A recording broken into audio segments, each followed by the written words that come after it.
முருக பக்தர்கள் அனைவருக்கும் வணக்கம். தலைவன் முருகனுக்கு நன்றி. என்றும் தலைவன் முருகனின் வழி. நேத்து ஒரு வீடியோ வந்து நான் அப்லோட் பண்ணியிருந்தேன். அந்த வீடியோல வந்து நான் உங்க எல்லாருக்குமே என்ன சொல்லியிருப்பேன் அப்படின்னு சொல்லி பார்த்தீங்கன்னா, என் வாழ்க்கையில வந்து கடந்த ஒரு ஒரு 15, 20 நாட்களாக நான் அனுபவிச்ச சில வலிகளும், வேதனைகளும் இந்த மாரிலாம் என் வாழ்க்கையில நடந்திருக்காது அப்படின்னு. ஏன்னா, என்னோட வாழ்க்கைய ஒப்பிட்டு உன் கதையோட ஆரம்பம் வேணா சந்தோஷம் இல்லாம இருந்திருக்கலாம். ஆனா உன்னோட எதிர்காலம் ரொம்ப பிரகாசமா இருக்கும். உன்னோட மீதி கதை இன்னும் பாக்கி இருக்கு. நீ யாரா இருக்கணும்னு நீதான் முடிவு பண்ணணும். பார்க்கும்போது, கண்டிப்பா இத பார்க்குறவங்க வாழ்க்கையில கண்டிப்பா ஏதாவது ஒரு விஷயம் நடந்திருக்கும்.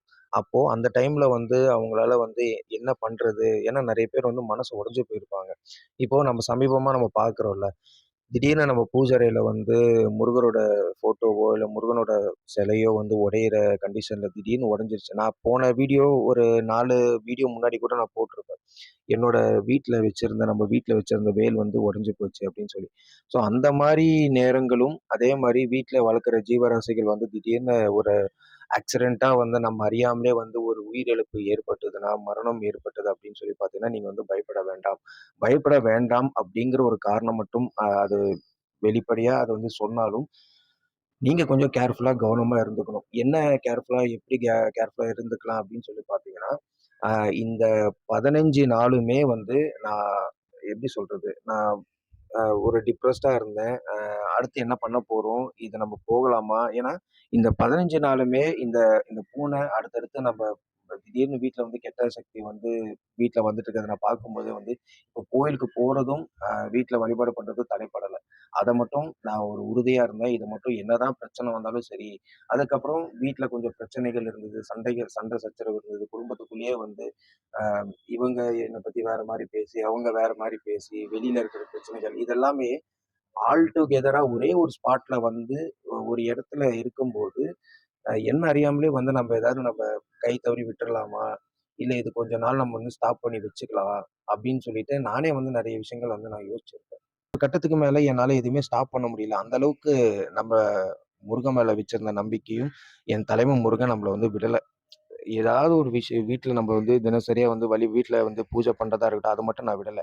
ஆனா என்னன்னா, இந்த 4 நாட்களுமே வந்து என்னோட Instagram பக்கத்துல கூட நான் வீடியோ போட்டிருக்க மாட்டேன். அ கோயில்ல போய் பூஜை பண்றது, என்னால அப்லோட் பண்றதே இல்ல.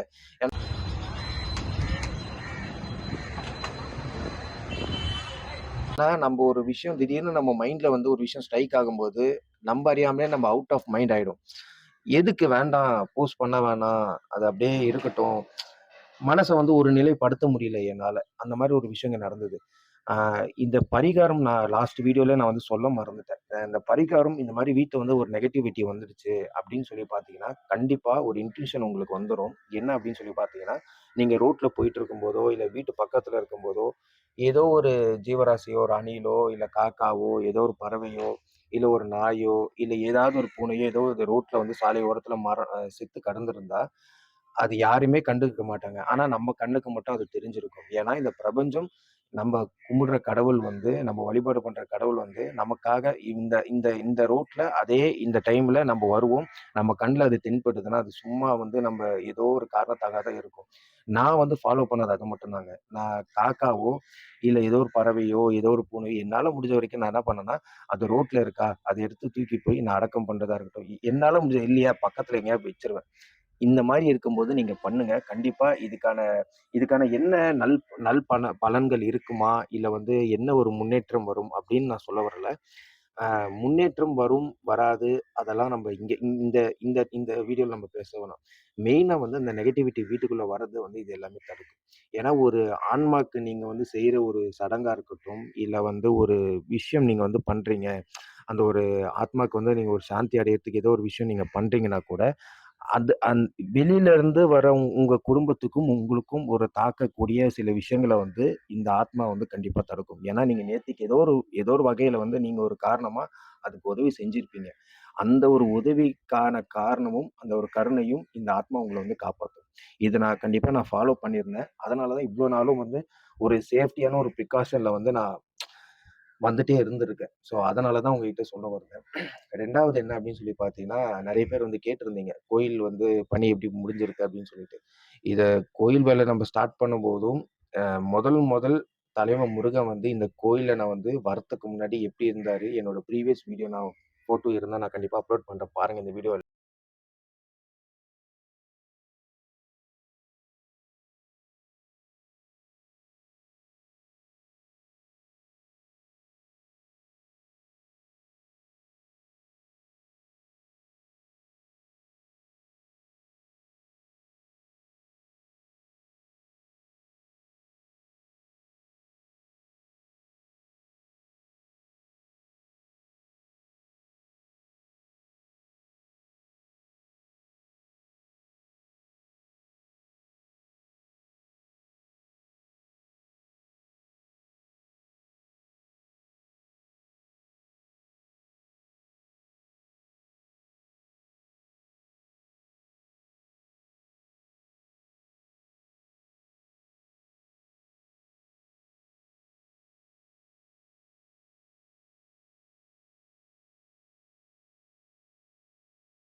அவரோட அது அவரோட அவரோட உருவத்தையே நம்ம மாத்தாம அவருக்கு பெயிண்டிங் பண்ணி வேற ஒரு உருவமா நம்ம கொண்டாந்தோம்.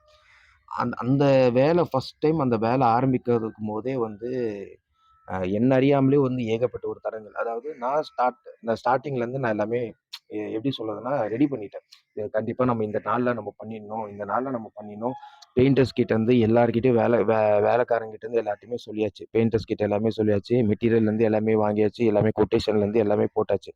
அதுக்கப்புறமா என்ன ஆயிப்போச்சு அப்படின்னு சொல்லி பார்த்தீங்கன்னா, அந்த ஃபர்ஸ்ட்டு அவருக்கு நம்ம பெயிண்ட் ஸ்டார்ட் பண்ணும்பொழுது வந்து சரியான மழை. ஊர்ல வந்து சரியான மழை. அது மட்டும் இல்லாம, அந்த மழை நின்னாலும் அ ஃபர்ஸ்ட்டு மழை வரும்போது பெயிண்டர் வந்து சொல்லிட்டாரு. "மழை வரும்போது பண்ணாதீங்கய்யா நீங்க. அது ஏன்னா நம்ம பண்ணது வேஸ்ட் ஆயி போயிடும். ஏன்னா தண்ணி நின்னுடும். அந்த பெயிண்ட்ல வந்து உருகிடும். அதனால பெயிண்ட் வேஸ்ட் ஆயிடும்." அப்படின்னு சொல்லிட்டு, "கொஞ்சம் மழை நின்னதுக்கப்புறம் பார்த்துக்கலாம்." அப்படின்னு சொல்லிட்டு. மழை நின்னுச்சு. மழை நின்னதுக்கு அப்புறமா வந்து பெயிண்டர்ஸ் வரல. பெயிண்டர்ஸ்க்கு வந்து அவங்களுக்கு ஏதோ பர்சனல் ப்ராப்ளம் இருந்துச்சு. இது எல்லாமே யோசிச்சேன். சரி இந்த நம்ப வந்து ஒரு விஷயம் வந்து நல்லது தான் நம்ம பண்றோம். முருகனுக்காக நம்ம பண்றோம். ஏன்னா நெறைய பேர் நீங்க இந்த வீடியோல பார்க்கறவங்க உங்களுக்கு தெரியும். கோயிலுக்கு ஒரு விஷயம் நீங்க பண்ணணும்னு நெனைக்கும்போது ஏகப்பட்ட தடங்கல் வரும். அது பண ரீதியா இருந்தாலும் சரி, மன ரீதியாவும் சரி, ஏதாவது ஒரு பக்கம் இல்ல வீட்லயே நம்மகிட்ட வந்து சண்டை யாராவது போட்டுருப்பாங்க. "எதுக்கு நீ கோயிலுக்கு பண்ற? இப்ப பண்ண வேணாம்." இது வந்து இன்னும் டிலே ப்ராசஸ் ஆகும். அது மட்டும் இல்லாம டிலே ஆகுறது பிரச்சனை கிடையாது. ஒரு ஒரு கட்டத்துக்கு மேல நம்ம மனசே வந்து நமக்கு சொல்லிடும். "வேண்டாம், ஸ்டாப் பண்ணிடு. இதனால தான் உனக்கு இந்த பிரச்சனை ஆரம்பிக்குது." அப்படின்னு சொல்லிட்டு நமக்கே அந்த மனசு வந்து ஒரு ஒரு நிலைப்படுத்த முடியாம நமக்கே வந்து தோணிடும். அதனால தான் நான் என்ன சொன்னேன்னா, பிரச்சனைகள் வரும். ஆ ஏதாவது மனக்குழப்பம், அந்த நம்ம மனசு வந்து ஒரு நிலையா இருக்காது. அதனால நான் என்ன பண்ணிட்டேன்னா, "சரி இப்ப நீங்க பண்றத பண்ணிடுங்க." அப்படின்னு சொல்லிட்டு ஆரம்பிச்சாச்சு. ஆரம்பிச்சுட்டு அது வந்து சிறப்பா நம்ம பண்ணி முடிச்சோம்.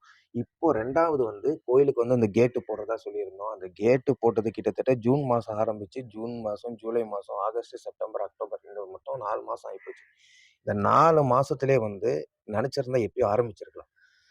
ஃபர்ஸ்ட்டு அந்த கொட்டேஷன் போட்டு என் கையில வந்து குடுக்கும்போது, இவ்ளோ செலவாகுது. இந்த ஒரு எலிவேஷன் நம்ம போட்டிருக்கோம். இந்த கோயில் இதுதான் பிளானு. இந்த இந்த கோயில் ஃபுல்லாவே அதுவும் நான் என்ன பிளான் பண்ணியிருந்தேன்னா, அந்த கோயில் சுத்தி ஃபுல்லாவே வந்து அ வேல் வச்சு அந்த ஒரு டிசைன்ல வந்து சுத்தி அந்த கிரில் போடணும் அப்படின்னு சொல்லி போட்டிருந்தேன்.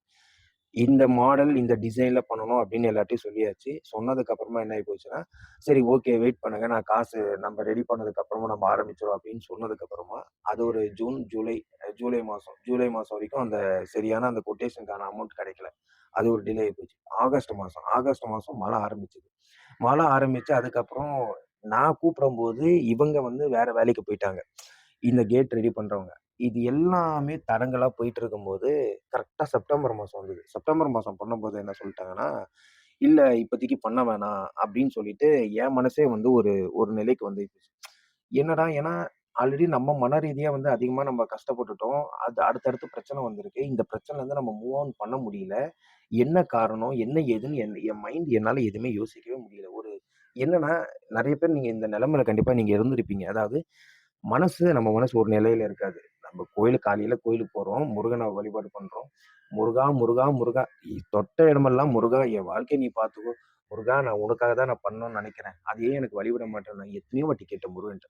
அப்போ இவ்வளவும் நம்ம நெருங்கி இருக்கோம். நம்ம இதய சக்தியோட நம்ம நெருங்கி இருக்கோம். இதுக்கே வந்து இவ்ளோ தடங்கல் ஆகுது. அது என்ன பிரச்சனை நமக்கு தெரியல. அதுக்கப்புறமா சரி ஓகே. இது ஒரு நல்ல நாள். நம்ப இது அமாவாசை அன்னைக்கு ஆரம்பிச்சிடலாம் அப்படின்னு சொல்லிட்டு திரும்பி நான் அவங்கள வந்து கூப்பிட்டேன். திரும்பி கூப்பிட்டு வந்து திரும்பி என்ன பண்ணேன், மெட்டீரியல் எல்லாமே வாங்கியாச்சு. வாங்குனதுக்கு அப்புறமா கேட்டுக்கான அந்த ஒரு மாடல் அத வந்து ஸ்கெட்ச் எல்லாமே போட்டு அந்த பிளான் எல்லாமே ரெடி பண்ணி, மெஷர்மென்ட்லேருந்து எல்லாமே வந்து லைவா வந்து எடுத்துட்டு போயிட்டு, திரும்பி வந்து அவங்க பட்டறைக்கு குடுத்து பண்ண ஆரம்பிச்சுட்டாங்க. பண்ண ஆரம்பிச்சதுலேருந்து எனக்கு அப்போ திடீர்னு ஒரு மைண்ட்ல வந்து ஒரு ஸ்ட்ரைக் ஆச்சு. என்ன ஸ்ட்ரைக் ஆயி போச்சு அப்படின்னு சொல்லி பார்த்தீங்கன்னா, இப்போ சுத்தி நம்ம கிரில் போட்டுறோம். நம்ம என்ன பண்ணுவோம், திரும்பி ஒன்ஸ் அகைன் வந்து திரும்பி நம்ம பெயிண்டிங் பண்ணிடலாம். ஏன்னா, நான் ஃபர்ஸ்ட்டு தைப்பூசம் அன்னைக்கு வந்து நான் முருகனுக்கு வந்து அபிஷேகம் பண்ணேன். அபிஷேகம் பண்ணிட்டு, அதுக்கப்புறமா என்ன சொன்னாங்கன்னா, "ஐயா நீங்க பெயிண்டர்ஸே சொன்னாங்க, ஐயா நீங்க தினசரியா வந்து அந்த பெயிண்ட் நீங்க அபிஷேகம் பண்ணும்போதும், அந்த பெயிண்ட் வந்து கலர் சேஞ்சஸ்க்கு நெறைய வாய்ப்பு இருக்கு. அது என்னமா லாஸ்டிக் பெயிண்ட்டா இருந்தாலும், அதுக்கான லைஃப் கொஞ்சம் குறைஞ்சிடும். அதனால நீங்க பண்ணாதீங்க." நானும் அபிஷேகம் பண்றத நிப்பாட்டிட்டேன். நெறைய பேர் நம்ம அந்த வீடியோல பார்த்து என்ன பண்றாங்கன்னா, கோயிலுக்கு வந்து இவங்களே வந்து எல்லாருமே முருக பக்தர் என்ன பண்ணிடுறாங்கன்னா, அந்த திருநீர் எடுத்து தல மேல வைக்கிறதும், அப்படியே தல மேல அப்படியே கொட்டிட்டு போயிட்டு, அதுக்கப்புறம் வந்து எவ்வளவோ அது சொல்லவே முடியாதுங்க. அந்த மாரி ஒரு என்ன எ நீ என்ன நான் காலைல போய் பார்க்கும்போது வந்து எனக்கே வந்து ஒரு ஒரு நிமிஷத்துல வந்து ஒரு ஒரு கோவத்த வர வைக்க மாரி இருக்கும். நம்ம ஒரு வழியில கொண்டுட்டு போயிட்டு இருக்கோம். நம்ம கோயில நம்ம பார்த்துட்டு இருக்கோம். யார் இது பண்றதுன்னு தெரியாம சரி முக்கியமா இவங்களுக்காக தான் முழுக்க முழுக்க வந்து அந்த கேட் போடுறதா பிளான் பண்ணியிருந்தேன். 2வது காரணம் வந்து பொருட்கள் வந்து காணாம போகுது கோயில்ல. ஸோ அதனால தான் மெயினா இந்த பிளானே பண்ணி நம்ம வச்சிருந்தோம்.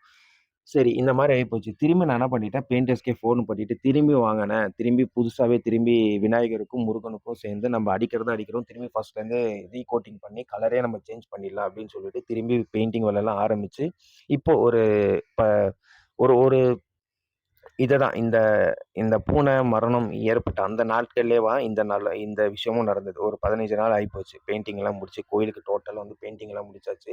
இப்ப அடுத்த ஒர்க் என்னன்னா, அந்த கோயிலுக்கு வந்து இப்போ திரும்பி ஒர்க் ஆரம்பிச்சு கிரில் போடுறது, அந்த கேட் போடுறது தான் இப்ப அடுத்த ஒர்க்.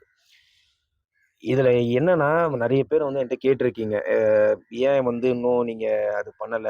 அந்த பழைய கலர் பாதி பேர் என்ன சொல்றாங்கன்னா, அந்த பழைய பெயிண்டிங் பண்ணத விட இப்போ பயங்கரமா இருக்கு. ரொம்ப உயிரோட்டமா இருக்காரு முருகரு. நாங்க வந்து பார்க்கணும். நான் முக்கியமா உங்ககிட்ட அட்ரஸ் சொல்லாத காரணம் என்ன அப்டின்னா, முருக பக்தர்களே ஒரே விஷயம் மட்டும் புரிஞ்சுக்கங்க. இப்போ இப்ப நான் இருக்கேன். நான் போய் தினசரியா கோயில் போயிட்டு பண்ணிட்டுருக்கேன். பண்ணிட்டுருக்கும்போது என்னன்னா, அது எப்டி சொல்றது? வேற யாரோ எல்லாரும் முருகன் மேல வந்து பாசத்த கூடிய நீங்க பாசமா, பக்தியா நீங்க பண்றது. அது வந்து என்னன்னா, ஒரு கிளீனே பண்ணாம நம்ம காலைல வந்து கிளீன் பண்ணி வச்சிருப்போம். திரும்பி வந்து அது வந்து ஃபுல்லா அந்த வெத்தலை தீபம் எல்லாமே வந்து அவர் கால் கடியில வந்து பெயிண்ட் பண்ண இடத்துல வந்து அவர் கால் கடியில வந்து வெத்தல அ அ அகல் விளக்கு வந்து ஏத்துறது ரொம்ப கஷ்டமா இருக்கு எனக்கு. ஏன்னா, இந்த வீடியோல நான் அந்த வீடியோஸ்லாம் நான் போடுறேன் பாருங்க. கால் அவ்ளோ சுடும். எனக்கே வந்து கஷ்டமாயி போச்சு. முருகா உன் காலு கீழ போய் வேல கேட்குறாங்களே! இத நான் எப்படி சொல்றது? யார்ட்ட சொல்றது? நான் சொல்லி வச்சுட்டும் போயிட்டாங்க.